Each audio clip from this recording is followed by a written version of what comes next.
Who are you? I am Brady Meets World. I'm Brady, but from Brady Meets World. All right. So what are some of your hobbies? What do you like to do in your free time besides 3D printing? Besides 3D printing? Yeah. Along with 3D printing. Because I was going to say, we'll get back to the 3D printing. I think I like 3D printing.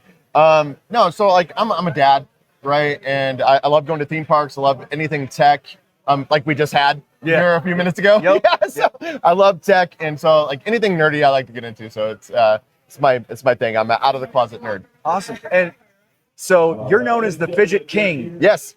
And I brought fidgets with me. Awesome. Brought them. I'm going to do a review here for a fidget. Oh, wow. I've been promising. Awesome. So what's your favorite fidget to date? So this is going to give it away, right? But if you're on the live, it's going to give it away. But 3D Layer Lab sent me a group of fidgets, and I've been playing with them for a while. I just haven't got around to doing videos on it. And that's my new 10 out of 10. Before it was the gyro fidget until that whole mess blew up. Right? The whole legal mess behind the gyro fidget blew up. Yeah, fair. It was definitely a gyro fidget for sure. Awesome. So you just got back from your trip, right? Or recently got back from a trip. Which one? I'm always gone. So that's true. But Disney, right? Disney with the wife, yes. Yeah. We planned to drink around the world. It didn't go well. How many times have you been to Disney? Oh my God. I couldn't even tell you. Okay. I would say over 100 times. So it's fair to say that you really love it. I love theme parks. So Okay. like there's not many theme parks in the United States that are what I would consider big theme parks that I haven't been to at one point in time. Okay. I love theme parks. Okay. So which one's your favorite then? Oh, man, if I had to pick, I would say it's a hard between, and my daughter's gonna kill me, so Kaya, if you're listening. I would have to say it would be between Universal Studios, Okay. and the Universal side. The IOA side's cool, but I really like Diagon Alley and stuff from Harry Potter, or Cedar Point in Ohio. Cedar Point is just like if you want roller coasters, that's where it's at. Okay. So big roller coaster guy. Huge roller coaster. So, yeah, All right. I love it.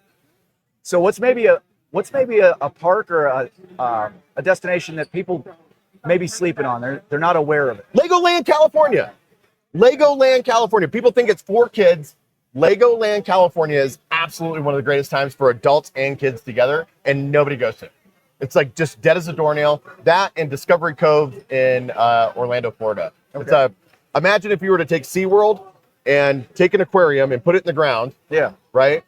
And sandy beaches up to it with a big lazy river and stuff like that, and it's all inclusive for an entire day. And for people like us, like that are veterans, $200 for all day. All you can eat, all you can drink, like adult beverages too. Right? You get to swim with big, huge stingrays that aren't going to kill you, Steve Irwin style, right? Sorry, I said we're on TikTok, right? Oh, crap. That are unalive you, Steve Irwin style. And anyway, so short of the story, that is like, and then you get unlimited passes to SeaWorld and Busch Gardens after that. So that's my little hidden gem. Nice. For sure. Nice. Good travel tips. Yeah, that's my hidden gem. So you and Binsky, Me and Betsy. how did you guys meet? What got you together? So you want to know a fun fact? We literally met in person, first time ever, last night, less than 12 hours ago. First time ever meeting in person was last night, 12 hours ago. But you've been doing the podcast Over a together year. for over a year. Yeah. Yeah, for over a year. So we met online. We met through. Look, can we talk about 3D printing now? Are we okay? Yeah, okay. no, so we can pivot to 3D printing. yeah. Okay, so we met over a K1 Max issue. So I think it was me and I think Lightspeed that figured out that you can still remote print from Bamboo Studio with the K1 Max. We were the first ones that really figured it out. And let me put this way. You guys, if you ever watch my content, opposed to Lightspeed's, Lightspeed really figured out most of it. I just figured out how to get it over the hump, right? Yeah. Because that guy's a genius. But anyways, Bensky commented on one of my videos, and I did this like, it is so far back. I wish I could like show you guys, but it's on there. But like my hair was a complete mess. Like I was just sitting at the table, right? Like I probably had an adult beverage or two. And I'm like, let me explain to you how to do this, right? And I was like walking it through this shaky cam on my video. It was horrible. And then he kept asking me questions and messages. And so just for anybody that watches, once somebody gets past like 5 or 6 like hard questions to answer and I'm done doing videos, I'm like, here's my number or here's my contact. Just text me, dude. I'm not sitting around the house anymore all day opening a TikTok app. Yeah. And so he texts me, and then we just started talking back and forth. And then we started talking about being dads. And then we started talking about Disney. And then all of a sudden I'm like, oh my God, are we just best friends? And he's like, I think we are just best friends. And then one night I was like, hey, I really want to do this thing called a podcast. And you have a pretty awesome like personality on screen, right? I'm like, you're going to blow up. Like, let's do it together. And he was like, yeah, let's do it. And then we started the Basically Us podcast. Awesome. And we're recording tomorrow, by the way, live. So people can stop by, and I hope that people stop by and ask life questions that we're going to answer horribly. You know, so yeah, it'll be good. Awesome. So on the 3D printing. Yeah, 3D printing. What got you into it? I was I was the only income in my family. Yeah. And as you guys know, like, or from any content for me, I mean, I'm wearing a Piece of Planet shirt right now, right? I was a super nerd, and I wanted to like have that nerdy stuff, right? Like, so I wanted like the swords, I wanted lightsabers, but I couldn't afford any of that because we were a single income house with 6 kids. Yeah. Right. And so I like scratched and saved, and like I sold some stuff here and there, and I scratched up enough money for like the $100 Ender 3, right? Yeah. And I already had a 3D printer before that somebody gave to me, but it was like a rep wrap rig that I spent 4 hours fixing the damn thing for it to print for an hour. Yeah. Right. Yeah. But I'm talking about like really getting into like constant 3D printing, right? And I got that Ender 3 V2, the Ender 3 is the Ender 3 Pro, right? From there's so many of them. Yeah, but I think it was the one that Micro Center was doing for like $100. Yeah. I want to say it's the Pro. It was the Pro. Yeah. And so anyways, I got that, and I started watching Joel Telling, right? And I'm like, okay, cool. I think this is something I can do. And so like I just screwed around with it a whole bunch, and I used the other $100 to get filament, and yeah, that's pretty much it, right? Like an extra hot end here and there. I started printing off my own nerdy stuff. Yeah. And then I started to learn to paint too, right? Because you guys have seen my finished work for like painting and stuff like that. It's pretty good. Yeah. But like then I was able to get that roll of filament. Now I could make a lightsaber out of it, or now I could make like a Captain America shield out of it. You can make all those things that you're like, that's a little too far out of reach, right? When I've got all these other priorities. Yeah, so. I could make a Mjolnir out of it. I could make a Stormbreaker out of it, right? The Stormbreaker at the time was like $350, $400. I'm like, I can't afford that. That's crazy. Yeah. But I can afford a $15 roll of cheap PLA and some rattle can paint from like the sale over at Ace Hardware. Yeah. Right? Yeah. So that's what got me into 3D printing. The other thing that got me into 3D printing was I was working with veterans doing adaptive archery shooting. Okay, yeah. And so we build these rigs to, like, I had a philosophy. If you could get to me, I can get you to use a bow. Yeah. Right? Like, no matter what. Yeah. And so like, we'll get you out there and we'll get you doing. Yeah, I don't care what's wrong with you. If you can get in the door somehow, I don't care if you can't move. I'm going to figure out a way to do it, right? Yeah. And so we would have to build like wheelchair rigs, or we would have to build like adaptive releases that they could use their cheek for. Yeah. And when we were doing that, I mean, we were wasting so much material trying to use wood to do it and everything else. So I was like, well, I mean, there's this thing called Fusion 360 at the time. It was free, right? And I was like, okay, we can maybe design it in here. I don't know. Let's try it. Yeah. So we started making adaptive stuff. And then when we had to build a bigger rig that would hold like a bow and a wheelchair, we could do a test model, very small, right? And before sending it out to go get it made. Well, no, we made them. Well, yeah, we made them, but it's before we got all the metal together. Because cutting metal sucks. Yeah, before you dump a bunch of money into expensive materials, you can test it out 100% inexpensively and like, okay, proof of concept, this works for this guy. We can get it done.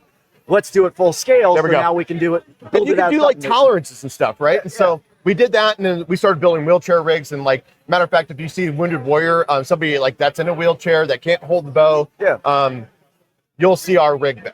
Awesome. And we did it completely free, open IP. Anybody could download the schematics for it. It's still there. And so it was really cool. And then I started volunteering with veterans as well for that, because I'm a vet myself. And we opened up like a Thursday night down in Colorado Springs where people come shoot for free. And we would have people come in without arms, without legs, people that are completely debilitated in a wheelchair. And we just had this stuff there to get them to help them shoot archery. So I mean, that's a perfect epicenter with Colorado Springs, between the Air Force base, the Army base, like Air Force, Army. Space Force now. But yeah, there's just a lot of people that they retire out of Fort Carson, they retire out of Peterson.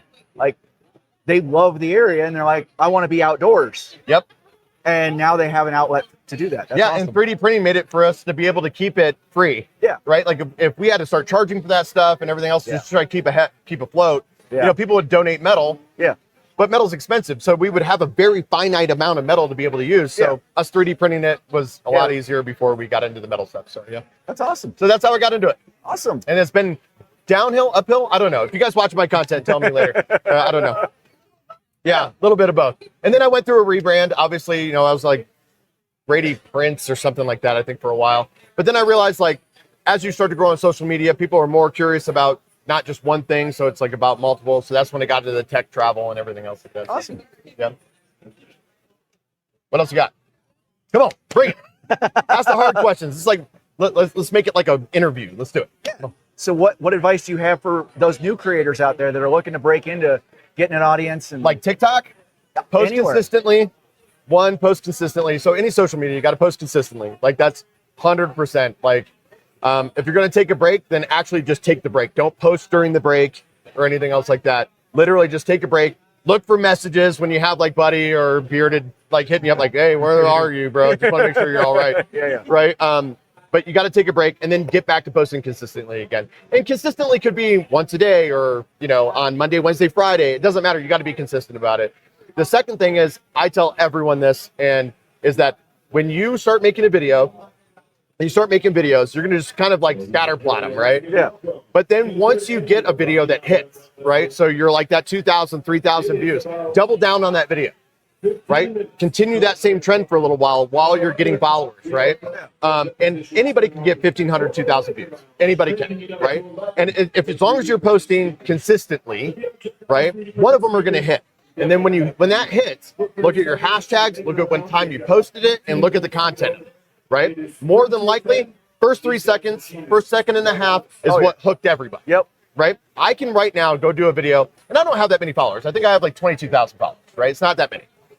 But I can go in right now, do an awesome hook and complete crap. Is this Print Talk After Dark still? Yes. Oh, yeah. So complete shit content after that, right? Yeah. And it doesn't matter. That first 3 seconds hooked everybody for the 3 seconds that I needed them to watch the video. Yep. And now I got a view. That's all I have to do, right? You see it a lot with ads where people go, don't buy this product. And weirdly enough, it works. Yeah. Like, and so that's what I'm saying is like that first 3 seconds. And the greatest thing is, I mean, we're in the modern age now. Like when I started TikTok, we didn't have ChatGPT and all that shit, right? So you can literally have ChatGPT or Gemini or Grunk or whatever the hell it is now, all of that. Whoever. It can all write you like viral hooks if you know the prompt. And the prompt really is, imagine that you're a viral creator. You need to create a 3-second hook for, you know, pretend to be a viral creator. You need a 3-second hook in order to grab an audience's attention around 3D printing. Boom. It's easier now than ever. Then go through all the prompts and see which one sticks, right? Yeah. The last thing is stop shooting videos in the app.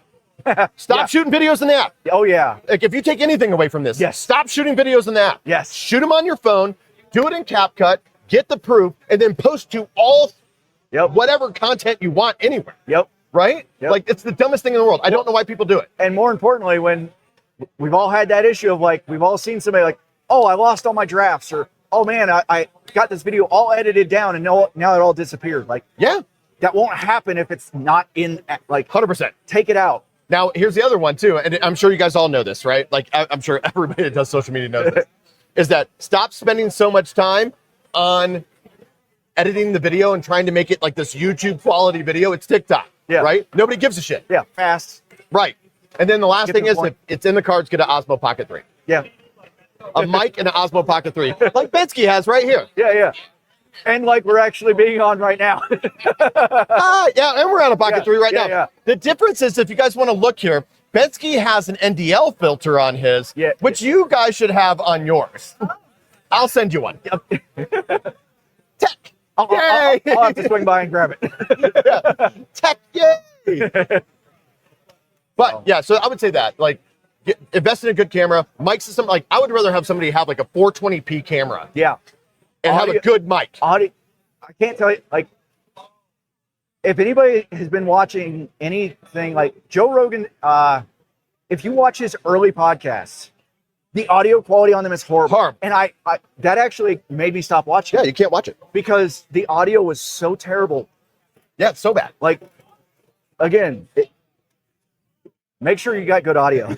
Yeah, it's almost like having a mic and you got to turn the noise canceling on when you're in a noisy environment. I mean, we do have a compressor running and everything like that, so we're doing some stuff through OBS. I swear, it's almost like that. It's like when you go to an interview and the interviewer doesn't have the noise canceling. No, I'm joking. So anyways, we're just going to go ahead and move on.